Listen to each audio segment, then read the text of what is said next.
kilalang manunulat at isang kolumnista. Ladies and gentlemen, please welcome Ronald Carvalho. Ladies and gentlemen, Ronald Carvalho, my good friend! The Korean Beauty, Ronald Carvalho.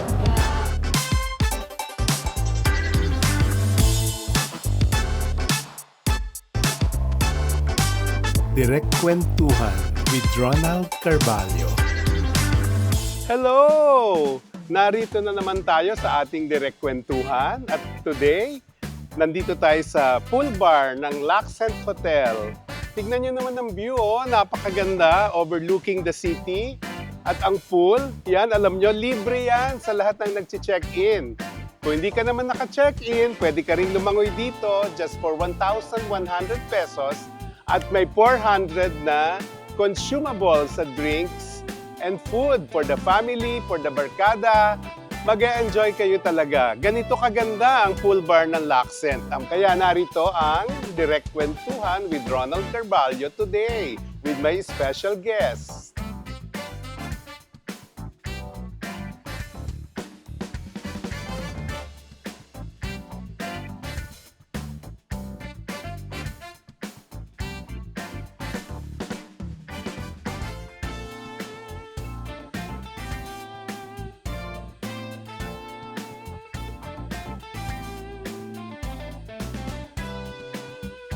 Hello! Andito na naman tayo sa Direct Kwentuhan at dumating na ang aking espesyal na bisita. The very sexy and alluring Miss Krista Miller. Nice meeting Nice to you. meet you po. Ang sexy-sexy mo pa rin. Thank you po. Diyos ko, talagang since 90s na sumikat ka talaga, di ba? Tapos hanggang ngayon, nandiyan ka pa rin. Opo. Nagbi-Viva Max ka now. Oo.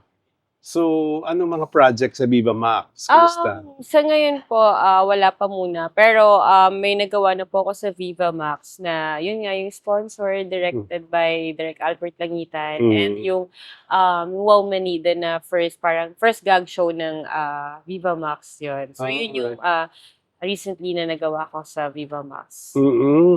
Alam mo, ang dami nagsasabi nga na, di ba, hindi naman natin lihim yun na single mom ka, Yes, opo. may 9-year-old ka ng anak, and yet nakakapag-Viva Max ka pa rin. Anong Yes. feeling ng ganon?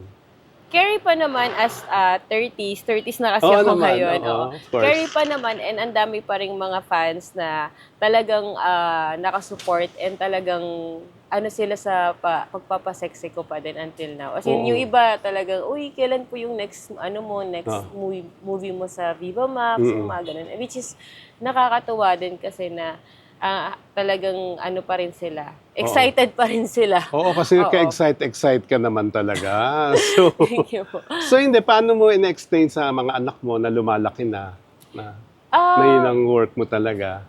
Alam naman po nila kung ano yung ginagawa ni Mami, na nag-aartista si Mami. And then open naman ako sa kanila. Open naman ako kahit sa lahat ng bagay. And alam ko naman na pagdating din ng araw, yung mga anak ko talaga lalaking malawak yung pag-iisip. So yung pagpapasexy mo, hanggang saan yan? Yung kumbaga nagsimula ka noon up to now, ano yung ginagawa mo na hanggang ngayon kaya mo pa rin gawin? Actually, hanggang saan? alam mo yung unang pa-sexy ko before, which is parang nag-start siya ng 2013 ata. 2014, mga ganong year. Yun yung hukluban ko. Hindi pa ako all out nun eh. As in, parang Demure pa. Pa-demure pa, na parang pa-sexy lang na gano'n. And then, yung love scene, hindi kasing tinda ng ginawa ko dito sa Viva Max. Actually, ngayon lang ako talaga. All out. Oo, ngayon lang ako yung naging sobrang grabe yung mga love scenes, yung pagpapakita. Pero yung mga dati kong mga sexy films, hindi naman. Ano yung all out? Ano yung pinakita? Ano yung pagpapakita? As in yung sa likod, tapos sa frontal, mga ganun. Kasi yung dati ko wala akong frontal eh. Kasi ngayon yata ang demand ng Viva Max, di ba? Ganun. Pero ngayon, may frontal na ako, tapos talagang grabe yung mga love scene, mga ganun. So yung frontal talaga? Kita lahat? Hindi naman pinapakita yung lower part eh. Oo, So yung upper, pero yung yung kita. sa taas. ano talaga, exposed talaga yun. So okay sa'yo yun? Talagang todo bigay ka doon sa punto na yun? Actually, nung nagbalik ulit ako ng pagpapasexy nitong 2020, parang 2021, mga something ganyan. Sabi ko magma-mommy role na lang ako kasi nga parang ay hindi ko na caring magpa-sexy yung mga ganyan. Kaso yung inoffer sa akin nung last, hindi siya Viva Max ibang siya, Bingwit, na which is sobrang grabe. Sobrang grabe talaga yung mga eksena doon. Sabi ko, kaya ko pa ba? Yun yung inoffer sa akin. So sabi ko, sige, try ko na lang din ulit. So kinaya mo yun? Kinaya ko, and ang daming, actually until now, ang dami pa rin nagme-message sa akin sa mga page ko, sa social media na sobrang grabe doon ginawa ko talaga sa movie na yon, yung mga ganun. So, gaano ka grabe yun? Grabe. Panoorin na lang nila yung Bingwit para malaman nila kung gaano kagrabe. Talaga? Oo. So you mean wala kang limitations sa panahon ngayon? Wala.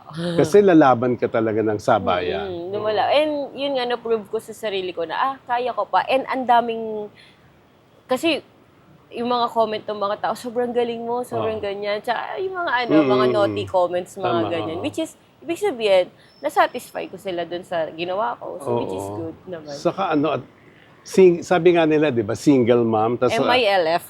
Oo, single mom, tapos nagbibiba max pa hanggang ngayon. Yes. Lahat kaya mong talbugan, no?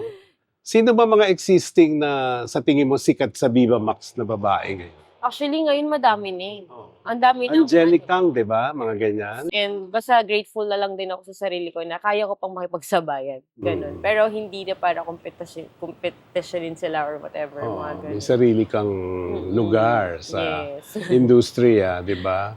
So anong effect nito sa pagiging single mom mo? Wala naman. Kasi ako, lahat naman ng ginagawa ko, sa ngayon, lahat naman yun, may reason Siyempre, napapakain ko yung pamilya ko, especially yung mga anak ko, napoprovide ko yung mga needs ng mga anak ko. So, wala akong doon. Pero siyempre, darating din yung time na pag stop. Kaya hindi lang din ako nagde-depend sa pag-artista ko ngayon. Marami akong mga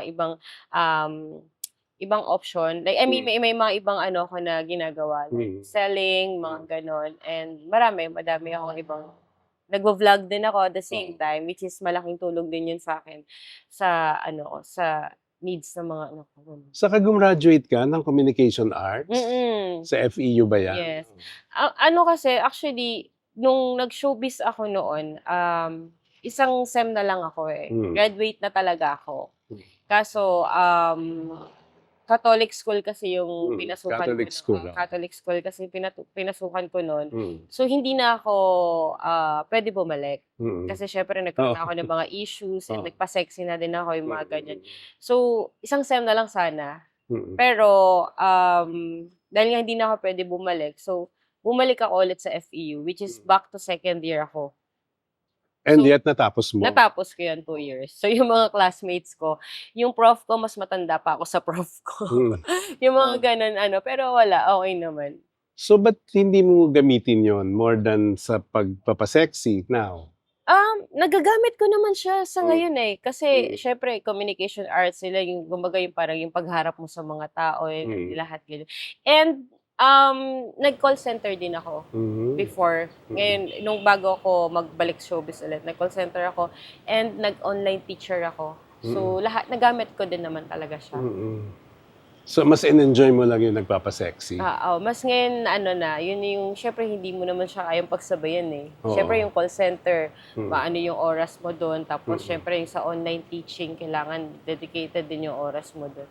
Dito sa pag-aartista, kahit pa paano, hawak mo yung time.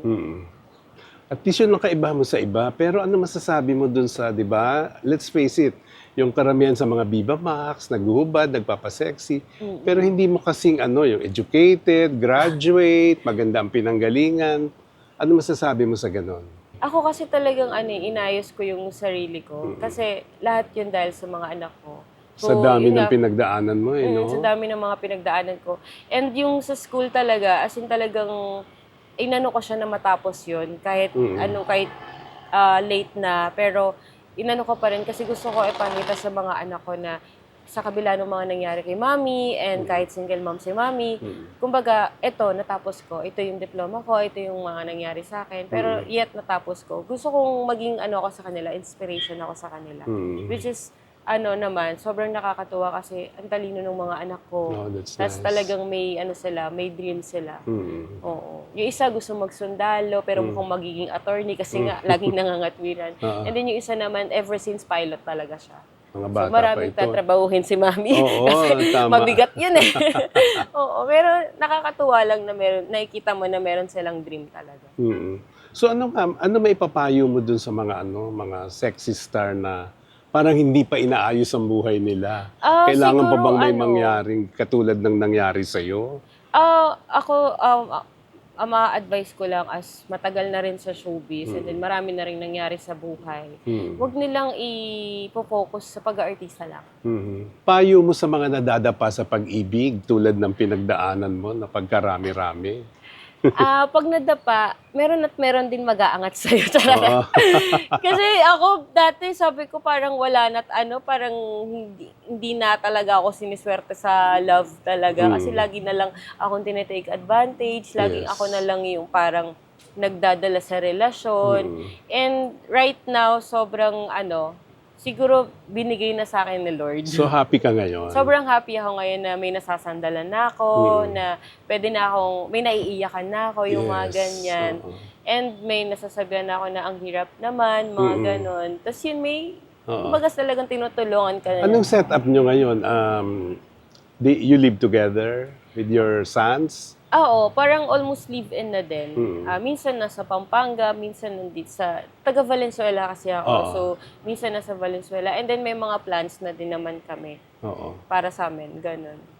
Tinuturing niyang anak yung mga anak mo. Yun ang oo. importante. Yun no? naman talaga. Sabi ko kahit wag na muna ako, unahin mo yung mga anak ko. So, ganon. And of course, sa mga pinagdaanan mo, di ba? So, anong kaibahan niya sa mga past relationship mo? Kasi, actually doon niya ako ina-admire sa mga pinagdaanan ko. And nakikita niya talaga how independent ako. Kasi talagang sinasabi ko sa kanya, hindi ko, kaya kong wala ka. Hindi kakawalan. Ginagano ko talaga siya na parang, try mong magloko once lang, i-let go kita. Kasi ang dami na nagdaan sa akin, yung mga ganun. So, ganun din siya katakot, nasaktan ako kasi alam niya na kaya ko siyang bitawan anytime. So, tanggap niya yung ginagawa mo ngayon na super sukdulang pakikipag-love scene? Talaga? Support siya. Nanonood ba siya? Napapanood ka niya? Pinapanood. Minsan ako din, huwag mo nang panoorin. Sabi niya siya, gusto niyang panoorin. So, ano raw? Anong reaction Support niya? naman siya. As in, talaga mature na kasi siya mag-isip. Ahead lang siya sa akin ng mga 1 year. Almost 2 years na din. Pero, sobrang matured na rin talaga siya mag-isip. Hindi na siya yung mga bata-bata na So, ano ba siya? Ano siya ngayon? Anong profession? Binata ba siya? Talagang siya, nag-grind talaga siya. And the same time, businessman din. Businessman? Binata? Binata. Pero may anak din siya. Alright. So, super magkasundo kayo ngayon. Sobrang magka-vibes kami sa lahat. And nandun yung respeto, and yung love, and yung takot, na which is hindi ko na naranasan sa mga previous ko. As in, sobrang layo talaga. Kung yung may nangyari sa buhay mo noon, ano yung ayaw mo nang maalala, ayaw mo nang balikan talaga? Yung mga past issues ko talaga.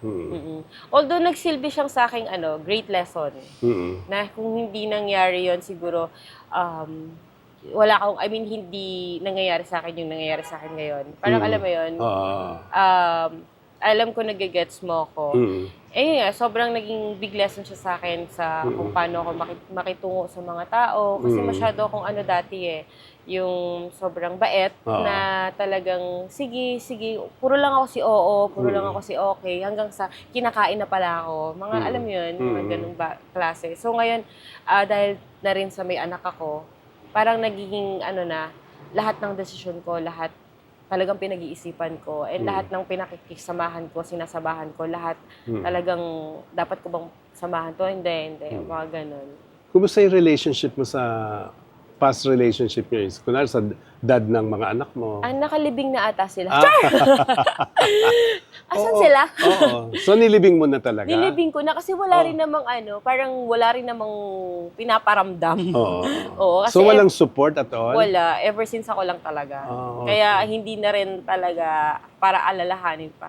Minsan tinatanong ko yung mga anak ko na, di ba kayo naiinggit? Kasi wala, yung kumbaga, syempre may daddy, yung mga sabi, hindi, dyan ka naman eh. So, Tama. parang andun din yung ng mga anak ko na, bakit pa kami maghahanap ng daddy nagagawa mo naman lahat, mga ganyan. So, si Krista ba ang tipong, ang mga past relationship, kaaway niya, kagalit niya, o kaibigan din, somehow? Yung mga ex ko, wala as in no communication at all Ah, As in, binubura ko kasi sila kasi hindi naman din talaga sila naging maganda talaga. As in, sabi ko nga, sobrang layo ng relationship ko sa ngayon. Oo. Sa mga dati ko. Kasi yung talagang mga dati ko, tinake advantage talaga ako. Yung kabaitan ko, yung pagiging generous Paano ko. ka tinitake advantage during that time? Ano yan? Yung pineperahan ka? Ano? Iba-ibang level? May ganun din, na nagpakamamasang ako, yung Talaga? mga ganun. May mga ganun. As in talagang, joklaan talaga. Tapos meron din na parang, meron din mga relasyon na ilang beses mo nang pinatawad, nang bababae pa, yung mga ganun. As in, mahuhuli mo, pag punta mo ng door, may kita mo, nagchuchuktsakan sila, yung mga ganyan. Paano ka nagre-react sa ganong eksena? Hindi ako yung talagang... Susugod? Oo, hindi. Tahimik lang ako, pero patatawarin ko. Iiyak na lang ako, ganyan. Patatawarin ko isang beses, dalawang beses, tatlong beses, hanggang sa mapapagod na ako. Tapos pag napagod na ako, yun na, doon na sila yung sila naman yung magmamakaawa. Kaso wala na. Pag napagod So, na ako. during that time, kailan ka napagod? Yung realization talaga? Siguro mga 20 times, charot. Oo. Yung mga Hindi, 20 ano yung times nag-trigger nila ako talaga saktan. na ayoko na? Kailangan ko Ito nang na. bumangon. Ano yun? Hindi, ito na. Ito yung itong relasyon ko ngayon na hindi ko naman siya hinanap Kumbaga okay na ako sa life ko na ganito, single mom ako, tapos nag-work ako, focus ako sa mga anak ko, enjoy lang. Tapos na lang, landi-landi na lang, yung mga ganyan.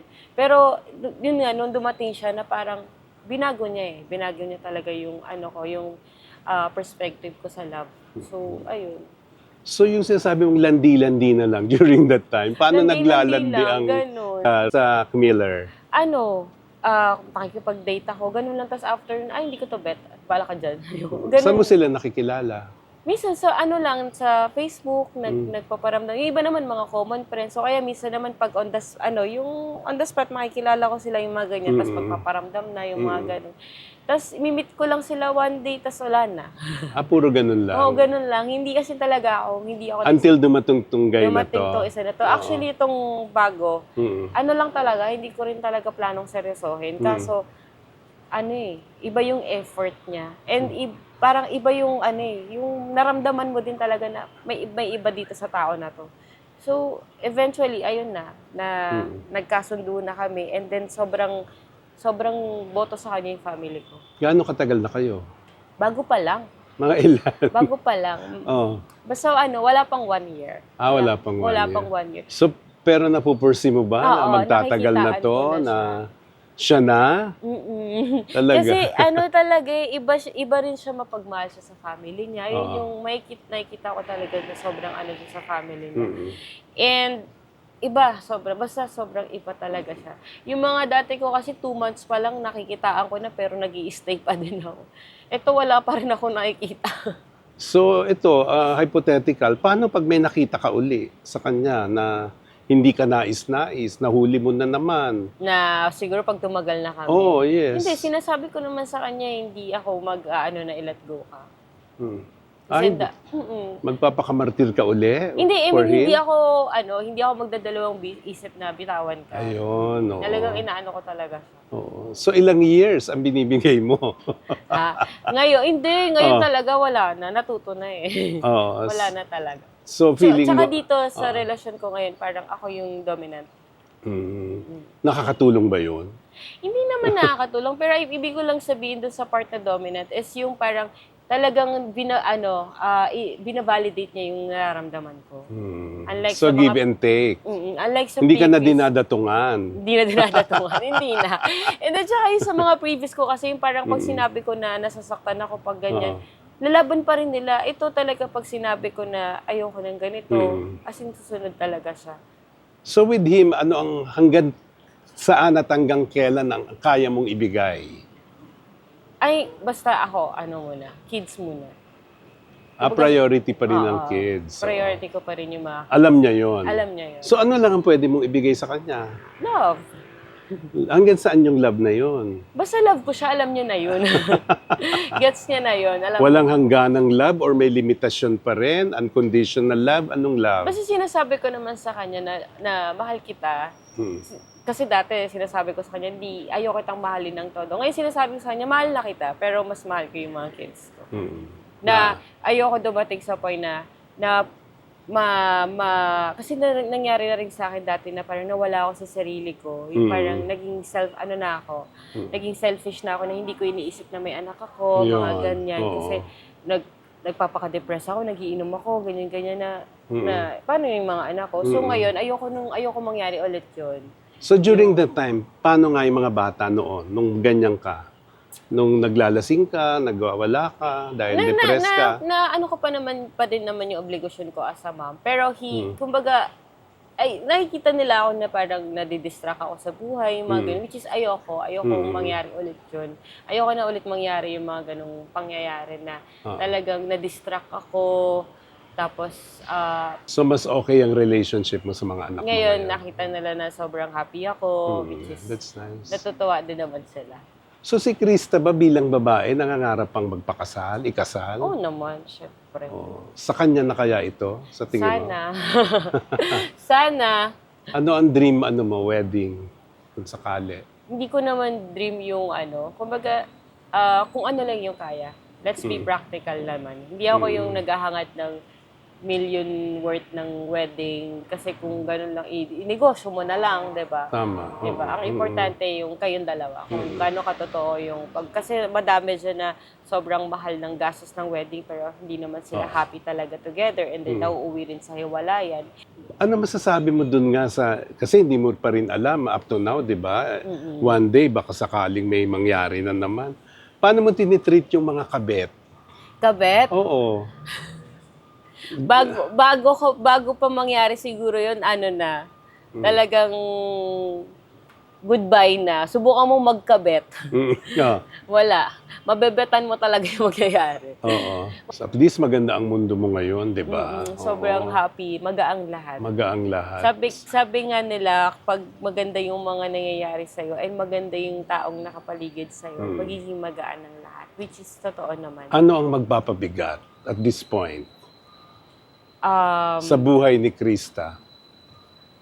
Ako kasi lagi kong pinipray talaga kay God na God, hindi ko na hinahangad yung mataas na career, yung sisikat ka ng bongga. Basta yung ma-maintain ko lang yung yung pagpo-provide ko sa mga anak ko, sa pamilya ko, yung pangangailangan nila sa school, damit, pagkain. Yun lang talaga lagi kong dinadasal. Wag mo na hindi ko na kailangan ng sobrang daming pera, basta yung everyday lang may mabibigay ko yung pangangailangan ng mga anak ko, okay na ako. So paano mo haharapin nga kung may pabigat na namang mangyari o dumating na hindi natin inaasahan? Sana, wag sanang mangyari. Pero if ever man na may mangyaring ganun, at least ngayon may katulong na ako. May kapartner na ako, hindi ko na siya i-carry mag-isa, diba? Kung siya nga ang gumawa ng pabigat. Ay, kung siya, lumayas siya. Kung siya pala yung pabigat, wag na. Diba? Kaya kong mag-isa. Nabuhay ko for 9 years yung anak ko. And nalagpasan ko yung mga sobrang hirap na pagsubok sa buhay ko na actually hindi mo nga inaasahan na, hindi mo kung sa normal na tao lang siguro, parang yung iba nga sabi nila, siguro pag sa amin nangyari yung ganyan, nagpakamatay na kami yung mga ganyan. And sobra, nakayanan ko lahat. Diba? Dahil nga nakayanan mo lahat, kaya ngayon sa career mo, tinutodo-todo mo ang pagbibigay, no? So hanggang saan yung pagbibigay na yan sa mga susunod pang proyekto? Kung may offer pa ngayon, kaya pa talaga. Talagang Pero, all out. Oo, all out pa rin. Frontal na hanggang dito. Frontal pa rin naman. Oo. Kaya lumalaban pa rin naman. And at the same time, may supportive naman akong partner Oo. na hindi ako pipigilan sa career ko, yung mga ganyan. Which is maganda. Kasi yung iba, huwag mong gawin yan, ganun. Siya, sige, diba, kung yan naman makakatulong sa career mo, then go. Sobrang understanding talaga. Di ba in love ka ngayon? As Krista, sa tingin mo, hindi ikaw yung character na pwedeng ikaw yung ma-in-love sa iba. Maiwan mo ngayon tong partner Ay, mo. hindi. Ako masasabi ko hindi. Sa lahat ng mga naging karelasyon ko, never akong, kasi, napo-fall out of love lang ako sa lalaki kapag, naabuso na ako. Oo. Kasi sobrang yun nga yung sinasabi ko na ako yung tinitake advantage kasi love ko yung tao and then patatawarin ko, ganyan-ganyan, na nawawala na yung feelings ko pag sobra-sobra na. Ilang beses na akong sinaktan, mga ganyan. Pero, bago pa mangyari yun, ayoko na. Hindi yung pagsasabayin ko, hindi. It seems sa mga pinagdaanan mo, dahil Parang mo nang hindi ko nga rin caring na natutunan, makipag-usap sa ibang tao habang may karelasyon ako. Parang laging nandun yung konsensya ko. Wow. Na paano pag sa akin gawin, yung mga ganun. Hindi ko kaya rin. Oo. So sa dami na ng pinagdaanan mo, ano ang masasabi mo ngayon sa audience na wisdom from Krista Miller sa buhay? Lalo sa pagdating sa pagbibisyo, alam mo ng mga kabataan ngayon, di ba? Mga showbiz mismo, mga nag-aartista. Sa lahat, may times na darating sa buhay nyo yung tukso, pero lagi nyo iisipin na, hindi yan forever. And lahat may consequences, mga ganyan. And, basta laging, hanggat maaga, siguro kasi sabi nga nila, hindi mo malalaman hindi ka matututo kung hindi mo ma-experience. Yes. Pero sana nga wag na dumating sa point na ma-experience yung mga bagay na yun. Kasi hindi naman lahat makaka-cope up ng mga ganong klase. Pero basta ingat lagi sa mga pinapakisamahan. And maging wise sa mga desisyon sa buhay. Mga ganon. Thank you, Krista, ha, Thank sa you din. magandang chikahan natin. No? Thank you Ang so dami kong nalaman sa'yo kasi first meeting natin to. Oo nga eh. Pero nasubaybayan naman kita noon, kaya lang first time tayo nag-meet na ibang-iba ka pala talaga, lalo in person. Ang dami nang nangyari, dami ko nang natutunan. Yan po si Krista Miller at nandito tayo ngayon nga sa Direct Kwentuhan. Until next time, till next week, kung saan man tayo magkikita uli, ay sama-sama tayo dito pa rin sa Laccent Hotel at under YBR Productions. So, Direct Kwentuhan. Kung ano lang po ang katotohanan, walang etchingan, derechahan. See you next week. Bye!